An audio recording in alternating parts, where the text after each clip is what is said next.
में तारों की संख्या सबसे अधिक है? तो तारों की संख्या सबसे अधिक किस तार वाले वाद्य यंत्रों में है? तो उसका सही उत्तर क्या होगा? ये नहीं होगा, ये भी नहीं होगा, भी नहीं होगा, ये सही होगा। क्या होगा सही उत्तर? इसका सितार होगा। सही उत्तर क्या होगा? सितार। अगला प्रश्न है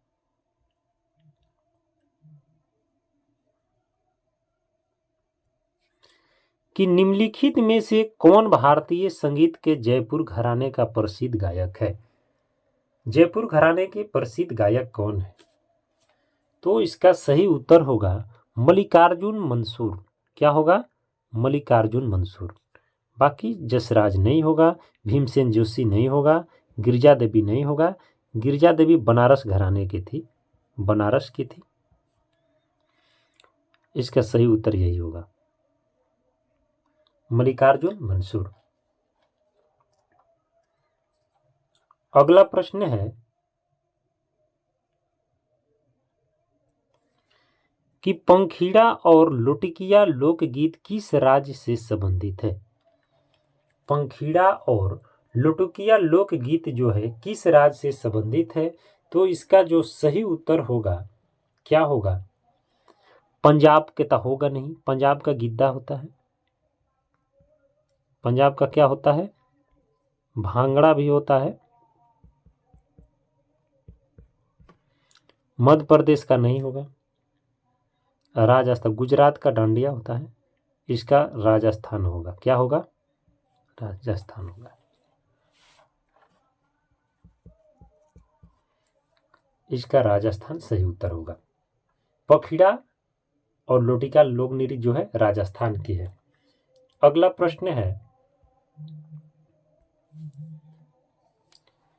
कि ऑस्कर विजेता फिल्म गांधी का मूल संगीत निम्नलिखित में से किस संगीतकार द्वारा तैयार किया गया था? ऑस्कर विजेता फिल्म गांधी का जो मूल संगीत जो है वो किस संगीतकार द्वारा तैयार किया गया था? तो इसका जो सही उत्तर होगा क्या होगा? शुभेंद्र शंकर तो होगा नहीं, इसका सही उत्तर होगा रविशंकर।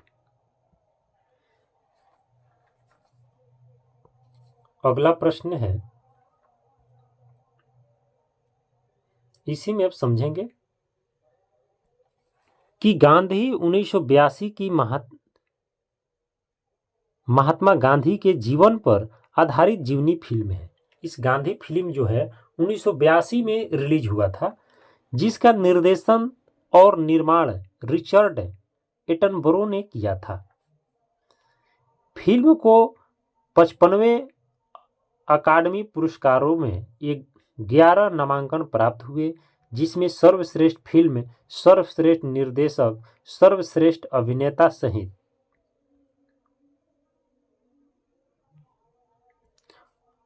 8 पुरस्कार जीते।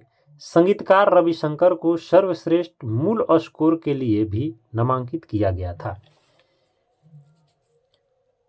फिल्म गांधी के बारे में ये हमको पता चला कि उनमें 8 पुरस्कार जीते थे। फिल्म को 55वें अकादमी पुरस्कार में 11 नामांकित हुए हैं। अगला प्रश्न है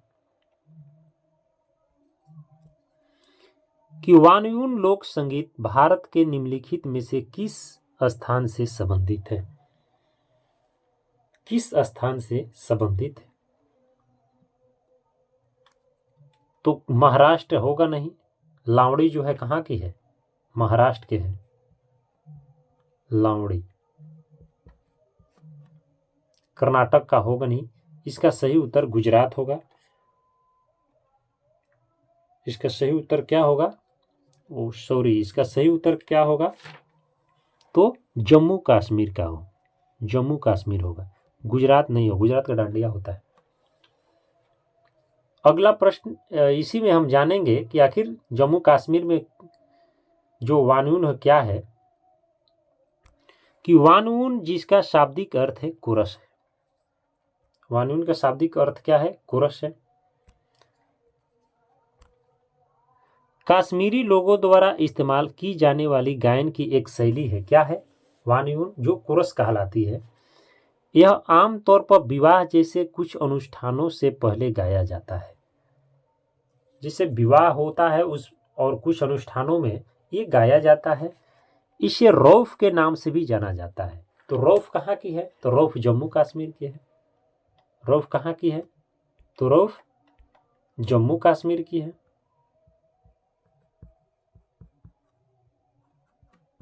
रौफ। अगला प्रश्न है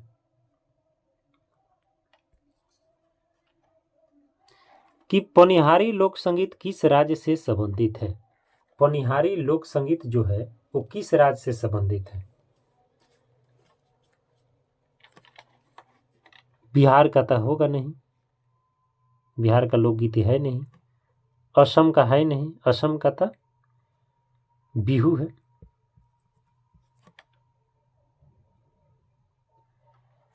राजस्थान, राजस्थान का होगा, राजस्थान इसका सही उत्तर होगा। महाराष्ट्र की अलग होती है, इसका सही उत्तर होगा राजस्थान। अगला इसी में अब समझेंगे हम कि यह पानी से संबंधित है और गाने आमतौर पर पास के कुएं से पानी लाने वाली महिलाओं के बारे में होती है। ये जो संगीत है वो पानी से संबंधित है। कुएं से पानी जब महिला लाती है तो उसके बारे में ये संगीत गाया जाता है। अगला प्रश्न है कि निम्नलिखित में से कौन रेमन मैग्सेसे से पुरस्कार प्राप्त करने वाले पहले भारतीय संगीत थे? रेमन मैग्सेसे पुरस्कार, तो इसका सही उत्तर क्या होगा? तो इसका सही उत्तर उस्ताद बिस्मिल्लाह खां तो होगा नहीं, उस्ताद बिस्मिल्लाह खां नहीं होगा, जगजीत सिंह नहीं होगा, रविशंकर नहीं होगा। इसका सही उत्तर होगा M.A. सुब्बुलक्ष्मी। पहली महिला जो अमेरिका में जो परफॉर्मेंस अपना दिखाई थी। अब इसके बारे में जानेंगे।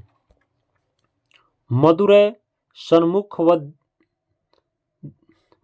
सन्मुख वदीवु सुब्बुलक्ष्मी एक कर्नाटक शास्त्रीय संगीत की गायकी थी। वह अपने गीतों, धार्मिक मंत्रों, उच्चार और रचना के लिए जानी जाती है। ये कर्नाटक की है, ये 10वीं संगीत पद्धति की ये गायिका है। कौन? M.A. सुब्बुलक्ष्मी। अगला प्रश्न हम देखेंगे कि स्रोत में कितने मुख्य तार होते हैं? स्रोत में कितने मुख्य तार होते हैं? तो स्रोत में जो मुख्य तार होती है या होते हैं वो कितने होते हैं? 8 होते हैं।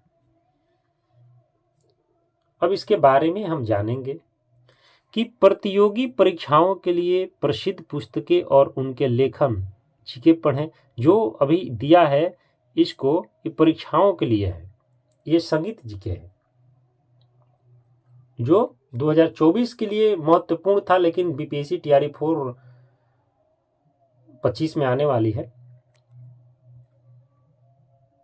तो इसका सही उत्तर हमने क्या बताया? 8। आगे जानेंगे क्वेश्चन नंबर 9 कि भारतीय संगीत में कितने प्रमुख मौलिक राग हैं? भारतीय संगीत में कितने प्रमुख मौलिक राग हैं? तो प्रमुख मौलिक राग कितने हैं? तो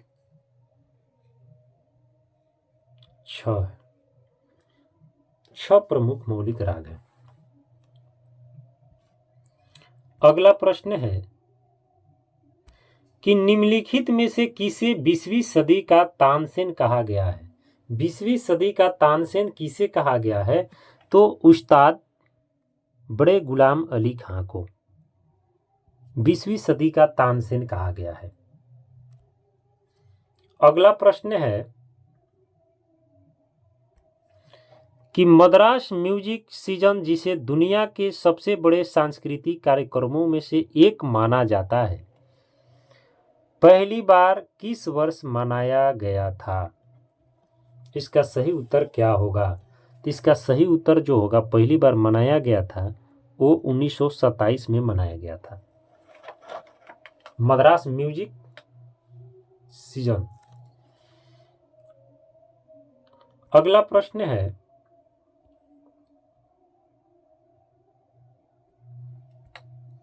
कि निम्नलिखित में से किस पार्श्व गायक को देश के सर्वोच्च नागरिक पुरस्कार भारत रत्न से सम्मानित किया गया है? भारत रत्न से किसे सम्मानित किया गया है? तो इसका सही उत्तर जो होगा वो होगा भूपेन हजारिका। भूपेन हजारिका। अगला प्रश्न है कि प्रमुख व्यक्ति पंडित गोपाल मिश्र का संबंध किस संगीत घराने से है? किस संगीत घराने से गोपाल मिश्र का है? तो जयपुर घराना होगा नहीं, ग्वालियर भी नहीं होगा, पटियाला नहीं होगा, तो इसका सही उत्तर क्या होगा? तो बनारस घराना।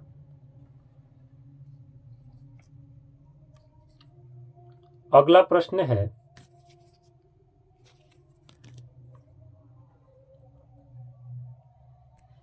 कि भटियाली लोक संगीत का एक रूप है जो मुख्यतः भारत के किस क्षेत्र में गाया जाता है?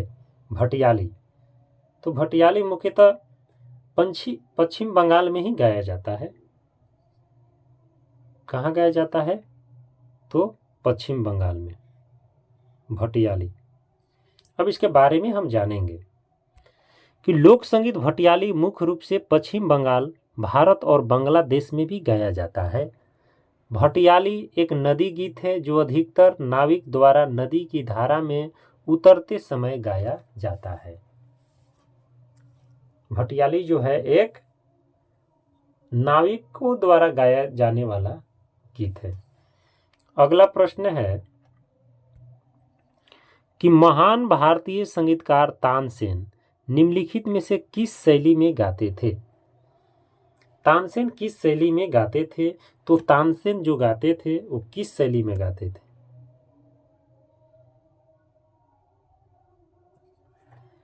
ख्याल में तो गाते नहीं थे, तराना भी नहीं गाते थे, गजल भी नहीं गाते थे, तो क्या गाते थे? तो ध्रुपद शैली।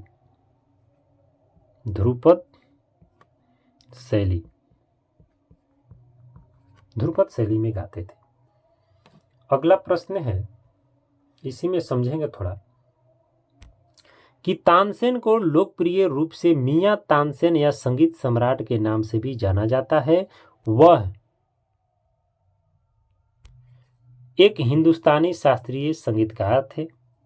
उनका जन्म का नाम रामतनु पांडे था। तानसेन का जन्म का नाम क्या था? रामतनु पांडे। अकबर ने उन्हें नवरत्नों यानी 9 रत्नों में से एक माना और उन्हें मियां की उपाधि दी। संगीतकार और गायक तानसेन को उनकी महाकाव्य ध्रुपद रचनाओं, कई नए रागों के निर्माण के साथ साथ संगीत पर 2 उत्कृष्ट पुस्तकें, श्री गणेश स्तोत्र और संगीत सारा, लिखने के लिए याद किया जाता है। अगला प्रश्न, इनका 2 किताब है, एक श्री गणेश और एक सारा, संगीत सारा। इनका 2 किताब है, 2 किताब तानसेन का। एक है श्री गणेश और एक है सारा। ये बहुत ही इंपॉर्टेंट क्वेश्चन है ये। अगला प्रश्न है कि भारतीय संगीत, नृत्य और नाटक पर एक प्राचीन ग्रंथ नाट्यशास्त्र की रचना निम्नलिखित में से किस संत द्वारा की गई? भारतीय संगीत, नृत्य और नाटक पर एक प्राचीन ग्रंथ नाट्यशास्त्र की रचना निम्नलिखित में से किस संत द्वारा की गई? तो इसका सही उत्तर जो होगा वो होगा भरत ऋषि। बाकी ये तीनों नहीं होगा, भरत ऋषि ही होगा। अगला प्रश्न है कि 16वीं शताब्दी में प्रसिद्ध गायक तानसेन किस संत के शिष्य थे? तानसेन का गुरु का नाम क्या था? तो हम जानेंगे कि उनका गुरु का नाम क्या था। तो तानसेन का गुरु का नाम तुलसीदास नहीं था, कबीरदास नहीं था, सूरदास नहीं था, तो क्या था? हरिदास था। हरिदास सम्मेलन वहाँ वृंदावन में होता है। वृंदावन में हरिदास सम्मेलन होता है। अगला प्रश्न है कि नट्टूपुरा पट्टू निम्नलिखित किस राज्य से संबंधित लोक संगीत का एक रूप है? तो इसका सही उत्तर क्या होगा? केरल होगा नहीं, महाराष्ट्र का लावड़ी है, गोवा होगा नहीं। सही उत्तर इसका तमिलनाडु होगा। सही उत्तर क्या होगा? तमिलनाडु। अब इसके बारे में जानेंगे कि नत्थुपुरा पातु तमिल लोक संगीत है। इसे ग्राम थिसाई ग्रामीण लोक संगीत और गण शहरी लोक संगीत में विभाजित किया गया है। ये ग्रामीण और शहरी लोक संगीत में इसे विभाजित किया गया है, नाथुपुरा पातु। अगला प्रश्न है कि टोकरी गीत किस राज्य से संबंधित एक प्रकार का लोकगीत है? टोकरी गीत तो झारखंड का होगा नहीं। टोकरी गीत जो है वो होगा किसकी? तो असम की। असम की होगी। अब इसके बारे में हम जानेंगे। टोकरी गीत एक प्रकार का असमिया लोकगीत है जिसे टोकरी बजाकर गाया जाता है। असमिया मतलब असम, असमिया मतलब असम होगा। टोकरी का एकल तार वाला एक प्रकार का गिटार जैसा संगीत वाद्य यंत्र है जिसे उंगलियों से बजाया जाता है। पहले इसे टोकरी नाम कहा जाता था। ये आमतौर पर मानव जीवन, रामायण, महाभारत की कहानियों, देवी देवताओं पर आधारित दार्शनिक गीत, इसके अलावा यहाँ संत शंकरदेव, माधव देव की कहानियां भी गाई जाती है। अगला प्रश्न है कि हिंदुस्तानी और कर्नाटक संगीत के आधार के रूप में पहचाने जाने वाले भारतीय शास्त्रीय संगीत पर ग्रंथों में से संगीत रत्नाकर किसने लिखा? तो संगीत रत्नाकर जो है वो शारंगदेव ने लिखा। किसने लिखा?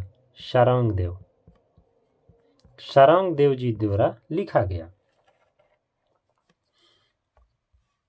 अगला प्रश्न है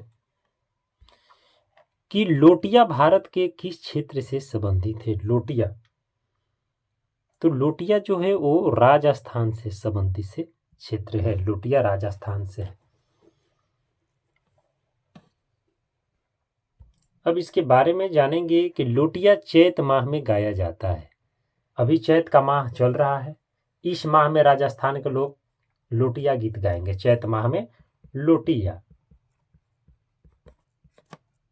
लोटिया गीत गाएंगे। अगला प्रश्न है कि हिंदुस्तानी शास्त्रीय गायिका शोभा गुरटू निम्नलिखित में से किस गायन कला से जुड़ी थी? तो ख्याल से नहीं थी, ध्रुपद से नहीं थी, तो क्या थी? शोभा गुरटू जो थी वो ठुमरी से थी। किससे थी? ठुमरी से थी। अब इनके बारे में हम जानेंगे। शोभा गुरटू हल्की हिंदुस्तानी शास्त्रीय शैली की एक भारतीय गायिका थी। हल्के शास्त्रीय संगीत से उन्हें प्रसिद्धि मिली और उन्हें ठुमरी की रानी के नाम से भी जाने लगा। अब प्रश्न आ जाए कि ठुमरी की रानी हम किसे कहते हैं? तो शोभा गुरटू को कहते हैं। शोभा गुरटू को हम कहते हैं ठुमरी की रानी। ठुमरी की रानी। आज की क्लास की लास्ट प्रश्न है कि भारतीय शास्त्रीय गायिका मालिनी राजुरकर संगीत के किस घराने से संबंधित थी? किस घराने से संबंधित थी? तो इसका सही उत्तर जो होगा वो ग्वालियर घराना होगा। ग्वालियर घराना होगा। तो दोस्तों आज की क्लास हम इतना ही प्रश्नों से समाप्त करते हैं। आगे आप मेरे चैनल पर लगातार बने रहिए और जितने सारे वीडियो हमने यूट्यूब पर पढ़ाए हैं, चाहे वन लाइनर हो या ऑब्जेक्टिव हो या सब्जेक्टिव हो, थ्योरी जो भी हम पढ़ाए हैं, प्ले लिस्ट में उसका अलग अलग वीडियो हमने डाल रखा है। आप मेरे चैनल के प्ले लिस्ट में जाइए और जिस तरह का वीडियो देखना चाहते हैं आप देखिए और मन लगाकर पढ़िए, ताकि कोई भी म्यूजिक का कंपटीशन आए आप उसमें क्वालिफाई करें और म्यूजिक टीचर बन सकें। धन्यवाद।